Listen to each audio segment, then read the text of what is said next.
Bridges, overhead bridges, signal free corridor, underpass, लेकिन इन सब के बावजूद ट्रैफिक जैम। बस स्टॉप तो मौजूद हैं, लेकिन ना मुसाफिर उस पर रुकते हैं और ना ही बसेस। क्या वजह है कि शहर कायद आज तक ट्रैफिक जैसे बुनियादी मसले से दो चार है?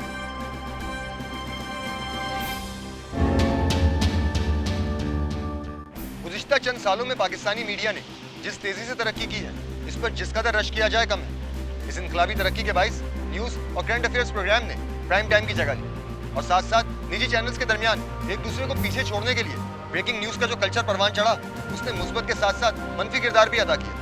और ये मनफी किरदार था खबर की तस्दीक किए बगैर उसको ऑन एयर करना।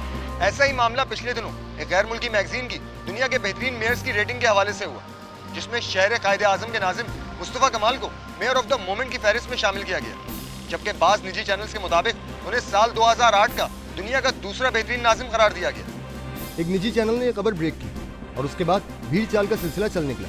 खारजा उमूर से मुताल्लिक नामवर जरीदे फॉरेन पॉलिसी ने अपनी एक रिपोर्ट में नाज़िम कराची सैयद मुस्तफा कमाल को साल 2008 का दुनिया का दूसरा बेहतरीन मेयर करार दिया है। खारजा उमूर से मुताल्लिक दुनिया के नामवर जरीदे फॉरेन पॉलिसी ने अपनी रिपोर्ट में नाज़िम कराची मुस्तफा कमाल को साल 2008 में दुनिया का दूसरा बेहतरीन मेयर करार दिया है। अमेरिकी जरीदे फॉरेन पॉलिसी के मुताबिक सैयद मुस्तफा कमाल का नाम दूसरे नंबर पर है। अमेरिकी जरीदे फॉरेन पॉलिसी ने सिटी नाज़िम कराची सैयद मुस्तफा कमाल को दुनिया का दूसरा कामयाब तरीन मेयर करार दिया है। अमेरिकी जरीदे ने नाज़िम कराची मुस्तफा कमाल को दुनिया का दूसरा बेहतरीन मेयर करार दे दिया। किसी ने इस खबर की सेहत के बारे में तस्दीक गवारा न की। हकीकत में ये बात इस तरह से न थी, लेकिन इसको इस तरह पेश किया गया कि मैगजीन रिपोर्ट की रूह तब्दील कर दी गई। कोई भी मुल्की या गैर मुल्की मैगजीन चाहे किसी भी तरह की रेटिंग लिस्ट तैयार कर ले, लेकिन ये बात रोजे रोशन की तरह आया है कि नाज़िम कराची सैयद मुस्तफा कमाल जिस लगन और तेजी से इस शहर कायद का नक्शा बदलने में मसरूफ है, माजी में इसकी कोई मिसाल मौजूद नहीं। अलबत्ता जरूरत इस अमर की है कि शख्सी कारकर्दगी से कता नजर खबर की सदाकत को जांचना और परखना मीडिया की अव्वलीन जिम्मेदारी।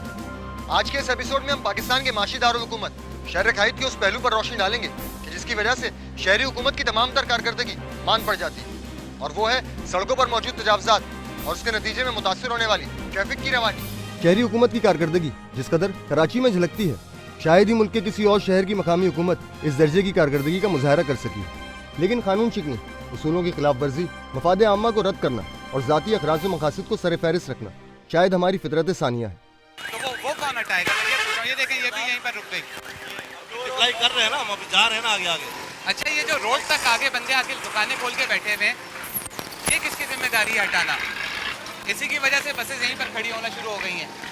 ये सर हमारे आने से अभी हम क्या बोल सकते हैं कि हमारे आने से क्या, हमारे पर्ची होने से पहले के बैठे हुए हैं, उन्होंने नहीं कभी उठाया तो हम क्या उठाए बताया आपको। ये डिस्ट्रिक्ट पुलिस की जो है जिम्मेवारी है, डिस्ट्रिक्ट पुलिस की जिम्मेदारी है। जगह तो सर पूरी कराची में कहीं भी नहीं है।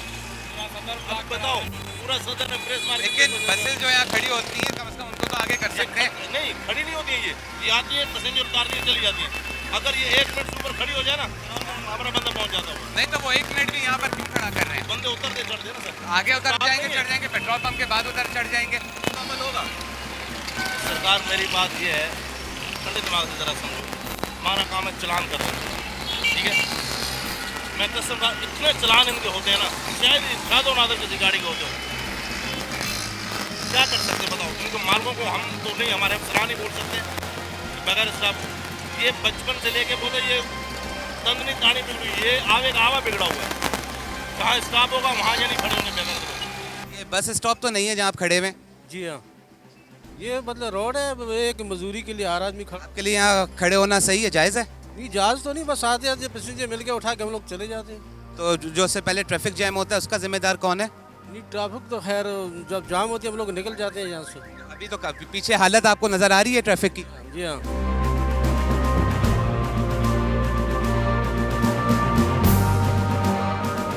क्या करें, अभी हमारी मजदूरी मतलब ये है कि रोड की है। हम कैसे गलत है? सभी गलत है फिर तो। आप बताएं कि ये स्टॉप होना चाहिए या नहीं होना चाहिए? इनकी वजह से कल रात को ट्रैफिक जाम था और सब आधा पौना घंटा यहाँ पर मोबाइल छीने लोगों से, पर्स छीने, मेरा खुद मोबाइल छीने, पर्स छीने ट्रैफिक जैम की वजह से। जाम की वजह से कल 9:30 बजे के बाद आधा घंटा यहाँ पर लूटा है।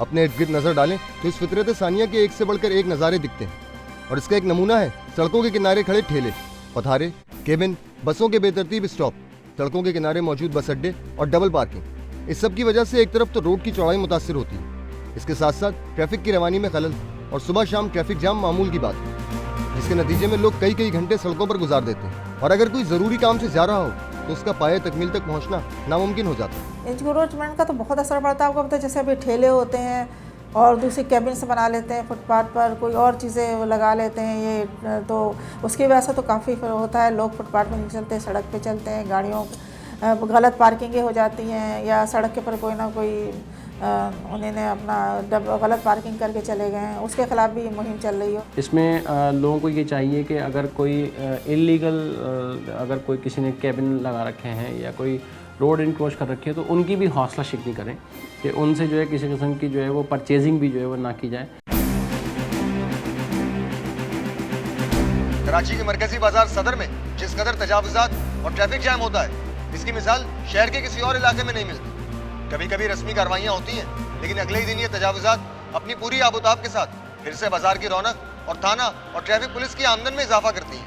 इंक्रोचमेंट के बारे में हम ये करते हैं कि इसका विज़िट करते रहते हैं। डीआईजी साहब के हुक्म पर अपने इलाके का डीएसपी तो वो विज़िट करता है, एसओ है जो वो करता है, और वहाँ देखते हैं कहाँ कहाँ पे प्रॉब्लम बन रहा है। उसकी रिपोर्ट बना के कंसर्न पुलिस स्टेशन को भेजते हैं, उनके एसडीपीओ को भेजते हैं और वो फिर इसको रिमूव करते हैं। ये बराबर होता रहता है, कार्रवाई हो रही है।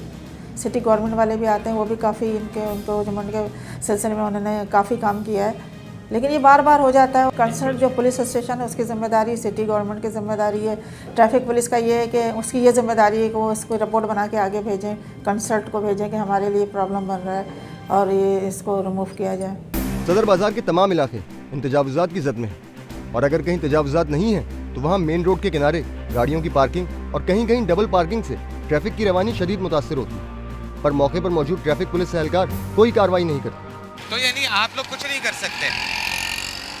क्या करें, इनको हटाने के लिए पुलिस आए, इनको कौन हटाएगा? किसका काम है ये? फिर हमारा काम। तो फिर आप तो बिल्कुल वो कर दी है, माजूरी जाहिर कर दी, आप तो हटा ही नहीं सकते। ये ट्रिक कर रहा है, तो रोकना भी हमारा काम है। अभी हम चौकी बढ़ाने में लगे, गाड़ी आगे जाएगी, एक्सीडेंट होने का भी पता नहीं तो कहीं भी अभी आता है कि आपको वहाँ खड़ा होना है, लेकिन फिर होती है जिस वक्त बिजली, उस वक्त तो आप लोगों का काम है इसको हटा सकते हैं। हटाया, अभी हटाया, पहले फिर आगे जमा हो जाता है। ये पार्क करे जा रहे हैं, आप चालान करेंगे तो ही नहीं आएंगे ना वापस। पुलिस वाला बस मर्जी का मालिक है, पकड़ ले तो 100 का नोट ले लेता है, 50 रुपए ले लेता है, छोड़ देता है, जाने दो। से नहीं, पिछले सालों से ये उसूल है, बस वाला आता है 10 रुपए देता है और यहाँ 15 मिनट 20 मिनट खड़ा रहता है।